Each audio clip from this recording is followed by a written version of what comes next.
السلام عليكم حبايب محمد الحلوين ما شاء الله.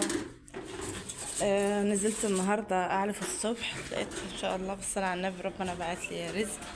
النتائج دي ما شاء الله كانت متلقحة يوم 20، لقيتها ان شاء الله ما شاء الله ولدت النهارده ما شاء الله بكرية، ما شاء الله بكرية عارفين ما شاء الله عدد خلفة كويس.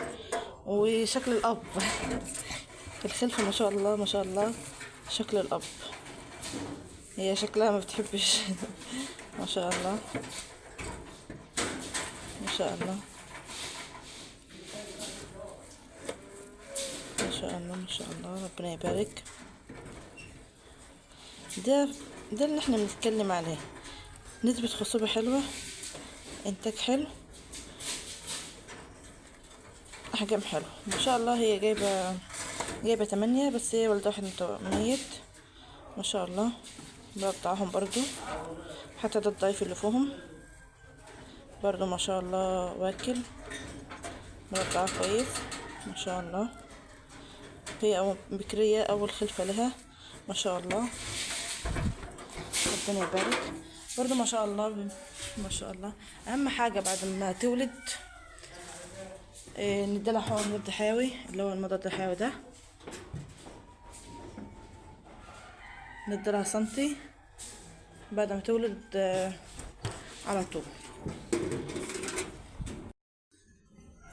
اهم حاجة ان يكون عندنا انواع ادوية معينة تكون موجودة عندنا متوفرة في المزرعة على طول، منها المضاد الحيوي ده. ان شاء الله لما تولد لازم تاخد مضاد حيوي عشان الالتهابات اللي بتبقى عندها والافرازات، وان هي تقدر ان احنا نفتحها بعد كده وتكون كويس. طبعا زي نديلها حقنة المضاد الحيوي، احنا عارفين الحقنة نيجي هنا من الرقبة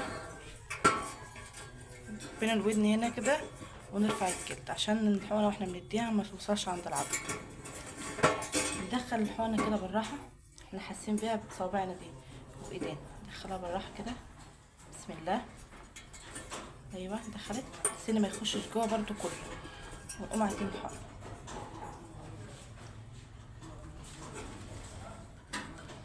بس بالشفاء. هي كده خدت الحقنة المضاد الحيوي. كمان بعد 6 ساعات او 8 ساعات نديلها برضو 3 سنتي من الكالسيوم ده كالسيوم واملاح معدنية. ده حلو ان هو ده عشان برضو ان هو تعملها كده الشعر بتاعها، فده برضو يعوض وبرضو يديها انتاج لبن حلو ان هي ترضع عيالها، عشان زي ما قلت هي ما شاء الله بكرية وما شاء الله جايبة عدد خلفة حلو. يلا ان شاء الله نشوف فيديو جديد باذن الله من فيديوهات محمد للتربية. يلا مع السلامة.